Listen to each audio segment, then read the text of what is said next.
It's funny how some moments just sneak up on you. One minute you're having a pretty ordinary day, maybe a bit of a fancy lunch with your new boss, and the next your whole world is tilting on its axis. That was me. Just a normal Tuesday, I thought. Turns out it was the Tuesday everything changed. So there I was sitting across the table from Chloe Maxwell.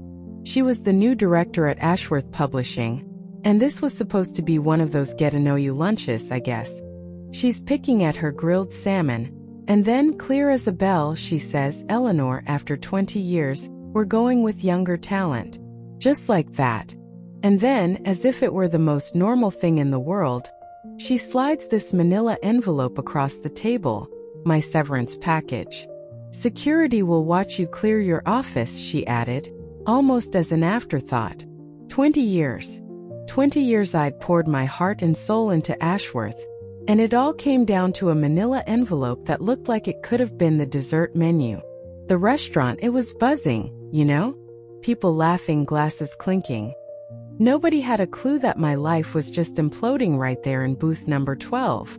I managed to say, "I wish you all the best." My voice, it sounded surprisingly steady, even to me. I think I even smiled. Chloe, she looked a little thrown by that. I guess she was expecting tears, maybe for me to plead for my job. What she didn't know was that I'd had this bad feeling for months, ever since she'd taken over and started bringing in all these bright young things, fresh out of college, kids who probably barely remembered what a physical book looked like. My name is Eleanor Vance.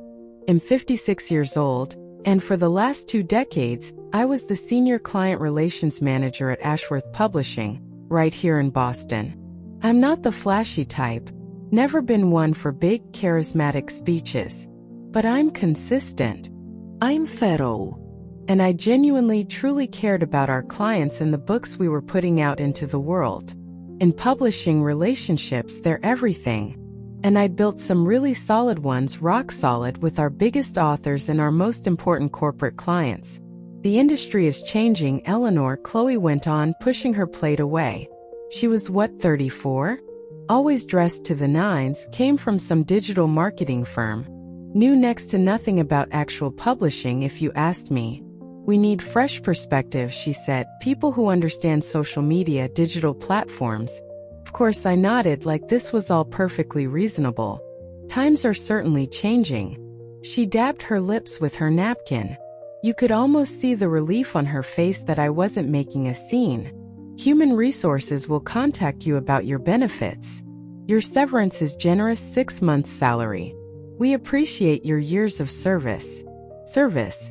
Like I was some old photocopier they were finally putting out to pasture, not the person who'd kept their biggest clients happy year after year.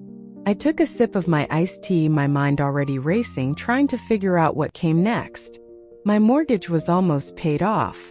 My daughter, bless her, had graduated college last year. I had savings, and my husband, David, he's an architect, his job was stable. So, financially, I knew I could handle this at least for a little while. "So you're okay?" Chloe asked, and her brow crinkled just a tiny bit, like she couldn't quite believe it. "Yes," I said, keeping it simple. "I understand business decisions need to be made." As we walked back towards the office, Chloe was chattering away about her big plans to reorganize my department. My department? And then my phone buzzed. It was a text from Marcus Thorne, the CEO of Thorne Dynamics. They were one of our biggest clients. "Lunch tomorrow?" It read, "Need to discuss the new marketing strategy for the Tech Manual series." Chloe had no idea, absolutely no idea, that 3 of Ashworth's heaviest hitters were waiting for my call, not the company's. My journey with Ashworth Publishing started way back in 2003. I came in as an administrative assistant. Before that, I'd spent about a decade in various customer service jobs. Publishing wasn't my grand career plan, not really. I'd studied English literature, actually dreamed of teaching. But life happens, I needed flexible hours while I was raising my daughter. What started as just a way to make ends meet, it grew into a career I genuinely loved. Over those 20 years, I'd climbed the ladder, from answering phones and making coffee to managing our most valuable client relationships. I knew the favorite coffee order of every single author we published. I remembered their spouses' names, their kids' birthdays, which hotels they liked best when they came to Boston. This wasn't some calculated strategy, it was just me. It's how I operate. Thorne Dynamics, for instance, they'd been with Ashworth for 15 years, and honestly, it was because I paid attention to every little detail. Marcus Thorne, the founder, he trusted me completely with their technical manuals and all their training materials. Then there was Rossi Living. They'd signed with us 7 years ago after I'd spent a good 18 months patiently building that relationship. And Apex Group, they'd been a loyal client for nearly a decade. Just those three together, they accounted for almost 40% of Ashworth's annual revenue. So, while Chloe saw me as some kind of dinosaur, taking up valuable office space that a younger, cheaper employee could fill, these clients, they saw me as their partner. I was the one who made sure their materials were perfect, delivered on time, and exactly what they'd envisioned. And yep, security was waiting when we got back to the office. Frank, the guard, he'd seen me come into that building every single morning for the past 12 years. He looked so uncomfortable, poor guy. "I'm sorry about this, Ms. Vance," he whispered when Chloe stepped away to take a call. "It's okay, Frank," I told him, trying to sound reassuring. "You're just doing your job." My colleagues, they just watched. Stunned silence, mostly. As I started packing my personal things into a cardboard box, family photos, my little collection of fountain pens, the small jade plant I'd somehow managed to keep alive since my very first day. Some of them looked away like they were embarrassed for me or maybe for the company. Others came up, whispered they'd stay in touch. Olivia Hayes, she was a younger woman in my department, joined about 5 years ago. She looked absolutely furious. "This isn't right," she hissed, helping me put my books into the box. "Everyone knows you're the reason half our major clients even stay with us." I just squeezed her hand. "Things change, Olivia. Companies evolve. What will you do?" she asked, her eyes wide. I managed a smile then, the first real one since that lunch. "I'll figure something out." As Frank escorted me to the elevator, box in my hands, I caught a glimpse of Chloe. She was talking, all animated, to this young woman. I figured she must be my replacement. Looked about 25, full of energy, eager. I didn't blame her. This was her big chance, just like Ashworth had once been mine. What Chloe didn't get, though, was that opportunities, they can swing both ways. On the drive home, I gave myself exactly 15 minutes. 15 minutes to grieve. 20 years, I figured, deserved at least that much. I thought about all the authors whose books I'd helped bring into the world, the relationships I'd carefully nurtured, all those countless late nights I'd spent making sure every deadline was met, every comma was in place. Then I pulled into my driveway, took a deep breath, and I locked those feelings away. For now. David was working from home that day. He was in the middle of designing renovations for some historical building downtown. When he saw me walk through the door at 2 o'clock in the afternoon, cardboard box and all, he knew. He just knew. "They finally did it?" he asked, getting up from his desk. I nodded, setting the box down on the floor. "Chloe took me to lunch. Apparently, they're going with younger talent." David pulled me into a hug. After 30 years of marriage, he always knew exactly what I needed. Sometimes it was comfort, sometimes it was just space to think. "Their loss," he said, simple as that. "Maybe," I replied, pulling back just enough to look at him. "But possibly my gain." That evening, I made 3 phone calls. Not to cry on anyone's shoulder or complain about how unfair it all was, but to start charting a new course. My first call was to Marcus Thorne. We'd become pretty good friends over the years beyond just business. He'd even come to my daughter's wedding last summer. "They did what?" he practically shouted into the phone after I explained what happened. "Eleanor, you're the only reason we've stayed with Ashworth all these years. Their production quality is decent, sure, but without you managing the whole process." He trailed off, but I knew what he meant. "I appreciate you saying that, Marcus," I said. "But, business decisions." "This isn't business, Eleanor. It's just plain short-sightedness," he said, his voice firm. Let's meet tomorrow. I have some thoughts. My second call was to Isabel Rossi, the CEO of Rossi Living. Her reaction was pretty similar to Marcus's. First, disbelief. Then you could almost hear the gears turning in her head. We have 3 projects scheduled with Ashworth this quarter, she said. But our contract renewal is coming up next month. Let's talk before I sign anything. The third call was to Daniel Chun at Apex Group. He was always the most reserved of the 3, so his response actually surprised me the most. Interesting timing, he said after I told him. We've actually been considering bringing our publishing in-house. We just weren't sure how to manage the workflow. He paused for a beat. Would you be open to discussing opportunities, Eleanor? Not just for our existing projects, but potentially something more permanent. By the time I went to bed that night, I had lunch meetings scheduled with all 3 of them over the next 3 days. I wasn't plotting revenge, not really. I was just exploring options. Options that had suddenly, very unexpectedly, opened up for me. The following morning, I woke up with this sense of clarity I hadn't felt in years. It was like a weight had been lifted, even though I'd just lost my job. While I was packing up my office the day before, Olivia, bless her heart, had slipped me a USB drive. It had all my contact lists, my project templates, nothing confidential or proprietary to Ashworth, just the tools and systems I had personally created over my time there. You built these, she'd whispered. They're yours. So, I wasn't starting completely from scratch. I had 20 years of experience, a huge network of contacts, and now this brand new freedom to completely reimagine what my professional life could look like. As I was getting ready for my lunch with Marcus, it hit me. Chloe Maxwell had actually done me a massive favor.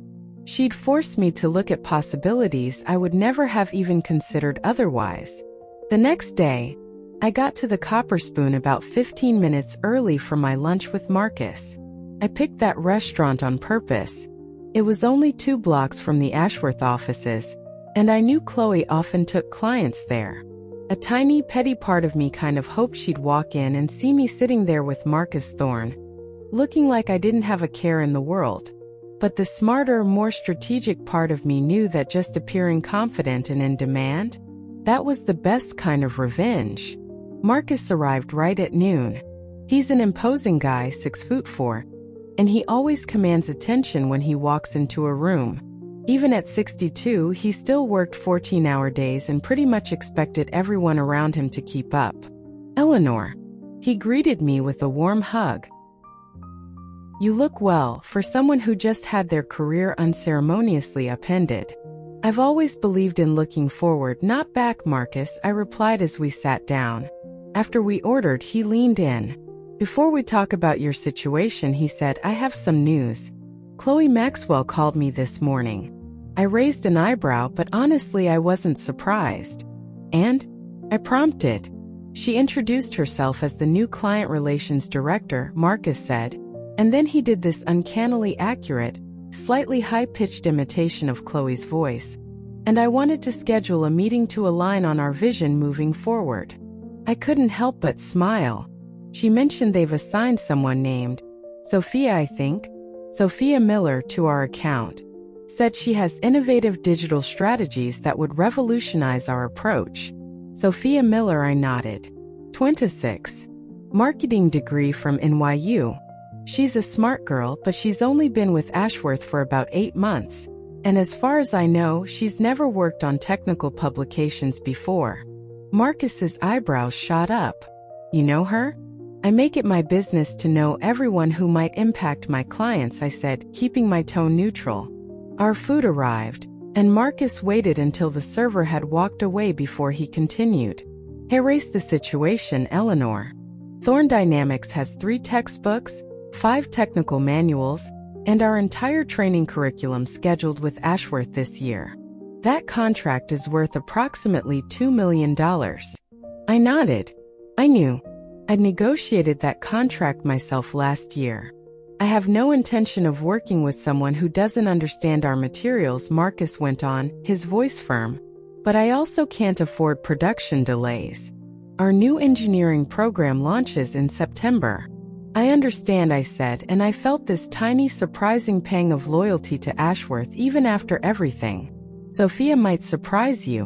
And the production team at Ashworth, they really are excellent. Marcus just waved his hand dismissively. The production team follows your project plans, Eleanor. You created the style guides, the workflows, the quality control processes. You're the one who understands what we need. He paused, then looked me straight in the eye. So, here's my proposal. I want to hire you as a consultant to manage our publishing projects. I nearly choked on my water. You want to what? Hire you directly, he said. We'll still use Ashworth for the actual production, at least for now. But you'll be our representative. You'll manage everything just like you always have. Only you'll be working for Thorn Dynamics, not Ashworth. My mind was racing. Marcus, I really appreciate the offer, but Ashworth might see that as... I don't care how Ashworth sees it, Marcus interrupted, not unkindly. They're the ones who decided you were expendable. I'm just responding to market conditions. He smiled then, a genuine warm smile. And they'll pay you 30% more than your Ashworth salary, plus full benefits. As I was trying to process Marcus's offer, my phone buzzed. It was a text from Isabel Rossi. Meeting with new Ashworth rep tomorrow. Not impressed with her preparation so far. Very eager to speak with you. Then before I could even reply to that, another text came through. This one was from Daniel Chun. Ashworth called. New person doesn't know anything about our specialized formatting requirements. Still on for Thursday? I looked up at Marcus, who was watching me with this knowing little smile. Seems I'm not the only one having second thoughts about Ashworth's new direction, he said. The realization of what was happening, and what could happen next, it was both incredibly thrilling and utterly terrifying. I'd never, ever intended to compete with my former employer. But they were the ones who'd set all of this in motion. Now I had a choice to make. Let me think about your offer, Marcus, I told him. And let's see what Isabel and Daniel have to say. My meeting with Isabel Rossi the next day was even more encouraging. We met at her office, which was in this beautifully renovated old textile mill overlooking the Charles River. Rossi Living specialized in high-end European home furnishings, and they published these elaborate, gorgeous seasonal catalogs and design books. The kind of projects that required absolute, meticulous attention to every tiny detail. I just had the most frustrating call with someone named Sophia, Isabel said, almost before I'd even sat down. She couldn't tell me whether they could match the paper quality we used last season, and she had absolutely no idea about our color calibration requirements. Those are production details, I said, trying to be diplomatic. Sophia's background is in marketing, so she might still be learning some of the more technical aspects. Isabel fixed me with this very pointed look. Eleanor, you and I both know that in publishing, the technical aspects are everything. Our catalog goes to interior designers who can spot a half-shade difference in color from across a room. She slid a folder across her polished desk. Inside was a proposal very similar to what Marcus had offered. A consulting contract for me to manage all of Rossi Living's publishing projects, with a compensation package that made my eyes widen just a little. I had our legal team draft this right after you called yesterday, Isabel explained. We've been considering bringing more control in-house for a while now. This just seems like the perfect opportunity. I closed the folder, feeling incredibly flattered, but also a bit overwhelmed. Isabel, I'm truly honored, I said. But I haven't quite decided what direction I'm going to take yet. Of course, she nodded. But I wanted you to know that options exist. She paused, then added, options that value your expertise appropriately. That evening, I got an unexpected call. It was Olivia Hayes, my former colleague from Ashworth. Eleanor, I probably shouldn't be telling you this, she whispered into the phone, her voice hushed, but things are chaotic here. Thorn Dynamics is threatening to put all their projects on hold, and Rossi Living is suddenly demanding to approve every single stage of production personally. I tried to keep my voice neutral. That sounds challenging. Challenging. It's a complete disaster. Olivia rushed on. Sophia is totally overwhelmed. She spent an hour crying in the bathroom today after Daniel Chun apparently tore apart her production schedule for Apex Group's new training manuals. I'm sorry to hear that, I said, and I genuinely was. None of this was Sophia's fault. She'd been thrown into the deep end without a life raft. Chloe called an emergency meeting for tomorrow morning. Olivia added. The executive team, they look really worried. I think they're finally realizing what they've lost. After I hung up, I just sat there at my kitchen table, staring at the 2 contract offers spread out in front of me. David came in and quietly placed a cup of tea at my elbow. What's going through that brilliant mind of yours? He asked, sitting down beside me. I'm considering my options, I replied, gesturing to the papers. Marcus and Isabel have both offered me consulting contracts. If Daniel does something similar tomorrow. David took my hand. Eleanor, for 20 years, I've watched you put Ashworth's needs above your own. You've worked weekends, you've taken calls during our vacations, you've stayed up all night to meet their impossible deadlines. You've more than earned this opportunity. But starting my own consulting business, David? At 56? I shook my head. Just seems so risky. Riskier than trusting a company that discarded you after 20 years of loyalty? He countered, his voice gentle but firm. He was right, of course. He usually is. The next morning, I woke up and a decision was starting to form, clear and strong. Before I could second-guess myself, I called Marcus and then Isabel to accept their offers, with just one condition. I wanted to wait until after my meeting with Daniel Chun before finalizing anything. As I was getting ready for that meeting, my phone rang. It was Chloe. Eleanor, she began, and her voice was unusually conciliatory. I was hoping we could meet sometime soon to discuss a few ongoing projects. It seems there are some transition issues we didn't quite anticipate. I'm sorry to hear that, Chloe, I replied, keeping my voice calm. But I'm afraid I'm booked solid with meetings for the next few days. Eleanor.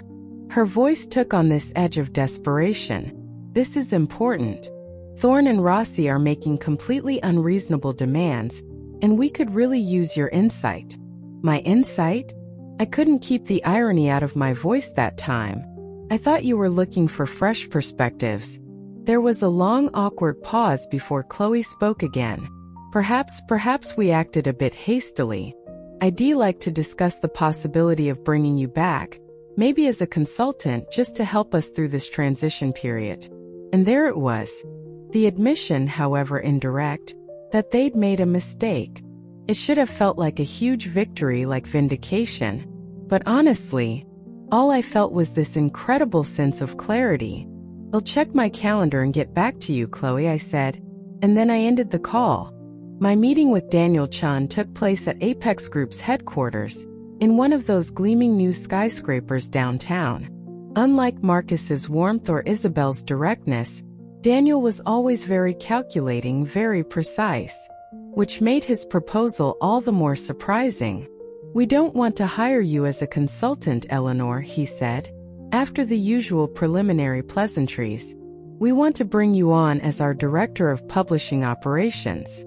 I just blinked at him, trying to process this completely unexpected turn. A full-time position? Daniel nodded. We publish over 30 training manuals, corporate reports, and various marketing materials each year. We've been contracting all of that out to Ashworth primarily because we lack someone with your specific expertise internally. Now that you're available, he trailed off, letting the implication hang in the air. I'm flattered, Daniel, truly, I said. But I've already tentatively accepted consulting arrangements with Thorne Dynamics and Rossi Living. I suspected as much, he replied smoothly, sliding a prospectus across the table towards me. Which is why our offer includes the opportunity for you to build an entire publishing department from the ground up. You'd have full autonomy, a team of 5 to start with, and the freedom to continue consulting for select clients, as long as there's no conflict of interest. The salary figure at the bottom of the page made me catch my breath. It was nearly double what I'd been making at Ashworth. "This is extremely generous," I managed to say. "It's market rate for someone with your skills and connections," Eleanor Daniel corrected me, his expression serious. "Ashworth was underpaying you. Significantly." As I left Apex Group's offices, my mind buzzing, my phone buzzed again. Another call from Chloe. I let it go to voicemail. Just minutes later, a text from Olivia popped up. "Executive board called Chloe in. Look serious. Thorn Dynamics officially put all projects on hold pending review of relationship." This was all moving so much faster than I had ever anticipated. I needed time to think, to really weigh my options carefully. I spent the rest of the afternoon just walking around the Boston Public Garden, watching the tourists paddle around in the swan boats, while I considered the three very distinct paths in front of me. Become an independent consultant, join Apex Group full-time, or even entertain Ashworth's apparent change of heart. By evening, I had made my decision. I called Marcus and Isabel first, confirming my acceptance of their consulting contracts. Then, I called Daniel Chun to discuss a slightly modified arrangement. I told him I would join Apex Group as their Director of Publishing Operations, but with the explicit agreement that I could maintain my consulting relationships with Thorn Dynamics and Rossi Living. "That works perfectly for us," Eleanor Daniel said, and he sounded genuinely pleased. "When can you start?" "I'll need about 2 weeks," I replied, "to set up my home office and formally get my consulting business registered." "Perfect," he said. "We'll have everything ready for you here." The very last call I made that day was to Chloe. She answered on the first ring. "Eleanor, thank you for calling back," she said, and the relief in her voice was unmistakable. "Would like to bring you in tomorrow if possible to discuss a new role we're creating. Senior Client Advisor, reporting directly to me. The board has already approved a significant compensation increase."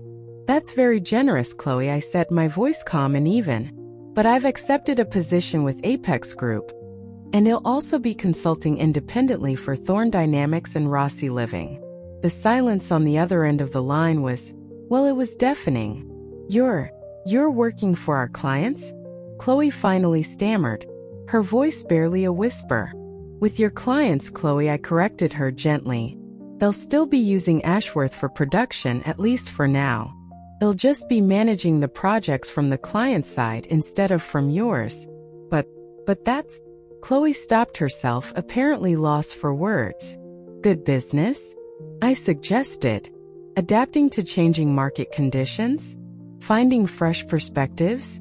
I might have enjoyed that part just a little. Another long, heavy pause.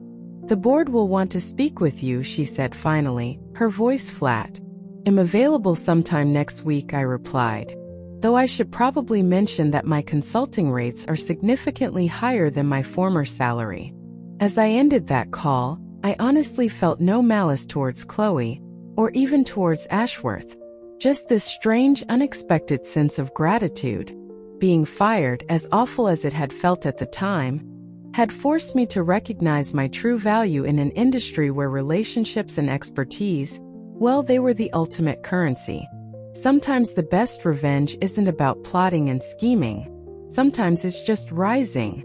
1 month later, I was sitting in my newly established home office. It was organized, efficient, with a state-of-the-art computer setup that Apex Group had provided. On my walls, I'd hung framed covers of some of the most important publications I'd shepherded through production over the years. A visual reminder of my expertise, my legacy. My consulting business, Ellison Publishing Services, was officially registered, with Thorn Dynamics and Rossi Living as my first 2 anchor clients. And my new position at Apex Group? It was going wonderfully. I'd already started assembling a talented team, and was busy establishing new workflows that were going to elevate their corporate publications to a whole new level. The doorbell rang, and a moment later, David showed a visitor into my office. It was Chloe Maxwell. "Thank you for seeing me, Eleanor," she said. She looked uncomfortable standing there in my home space.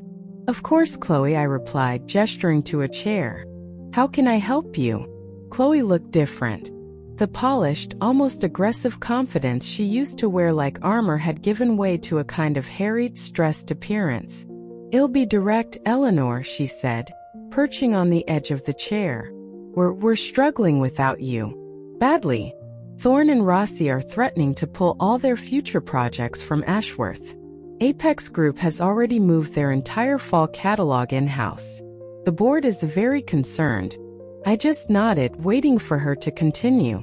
"They've asked me," she took a deep breath, "to offer you a senior position. Executive Vice President of Client Relations.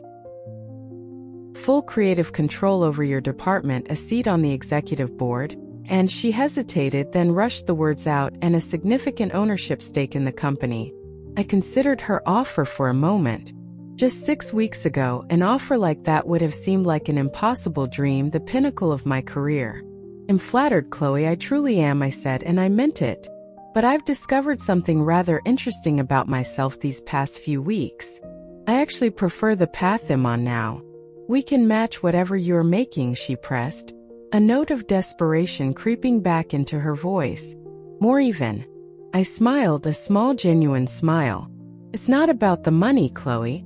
For the first time in 20 years, I'm building something that's truly mine. The work I'm doing at Apex Group is creative and challenging, and my consulting clients, they value my contribution explicitly. They tell me so." Chloe looked completely deflated. "So there's nothing we can offer you?" "I'm afraid not," I replied gently. "But I'd be happy to provide some recommendations for my replacement, if you'd like. Olivia Hayes, for example, has tremendous potential." Chloe nodded, a kind of weary resignation settling over her. She stood up to leave. At the door, she turned back. "You know," she said, her voice quiet, "when I let you go, I honestly thought I was making this bold, decisive move that would modernize the company. I never imagined that you would create an opportunity for me out of it." I finished for her softly. "Exactly," she said, a faint, rueful smile touching her lips. Lesson learned. 6 months later, I hosted a small reception at my home. It was to celebrate the launch of Apex Group's completely redesigned corporate publishing program, which my team and I had just rolled out. Marcus Thorne was there, and Isabel Rossi, along with my wonderful new team from Apex. And to my surprise, a few of my former colleagues from Ashworth had come too, some of whom had since joined my growing little consultancy. Olivia Hayes was among them. She was now the Client Relations Director at Ashworth. Apparently, after Chloe's rather abrupt departure a few months prior, the Ashworth board had decided they needed someone who actually understood the value of relationships over flashy, empty marketing strategies. "I still can't believe how everything unfolded," Olivia said, as we stood out on my patio, watching the autumn leaves fall. "When Chloe fired you, everyone thought it was the end of your career." I laughed, a light, easy sound. "Sometimes, Olivia, being underestimated is the greatest advantage you can have." "Ashworth is still recovering," she admitted, swirling the wine in her glass. "We lost almost 30% of our client base.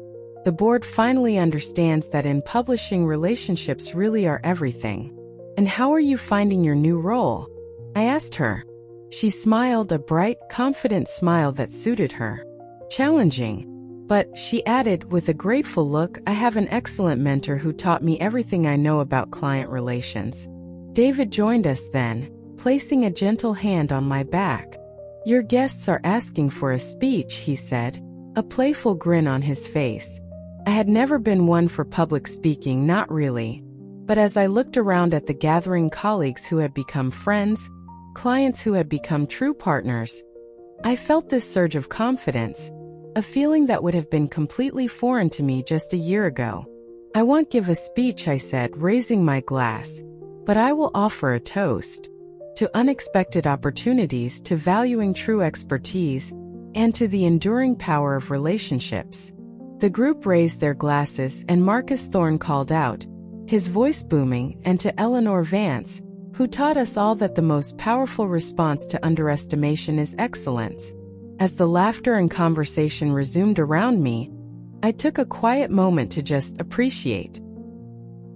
To appreciate how completely and wonderfully my professional life had transformed. What had begun as a truly devastating dismissal, a real blow to my core, had evolved into something far more fulfilling, far more me, than I could have ever imagined.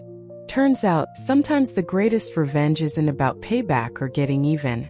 It's simply becoming the person you were always meant to be, finding your own strength, and building something that reflects your true worth. I finally understood that the real power was never in the fancy job title or the corner office. It was always in the connections I'd made, the trust I'd earned, and the value I brought to the table. And that journey, from being cast aside to being truly sought after and respected in my field, that, for me, was the most satisfying, the most meaningful revenge of all. It's a journey I'm still on, honestly, and I'm grateful for every step. What about you? Have you ever had a moment that felt like an ending, only to realize it was a new beginning in disguise? I'd love to hear your thoughts in the comments below. And if these kinds of stories resonate with you, please consider subscribing to the channel for more. We all have stories of resilience, and sharing them can be incredibly powerful. If you'd like to support our storytelling journey here, you can use the Super Thanks feature. Every little bit helps us keep these narratives alive, and giving back is a beautiful part of healing and moving forward. Thanks for listening.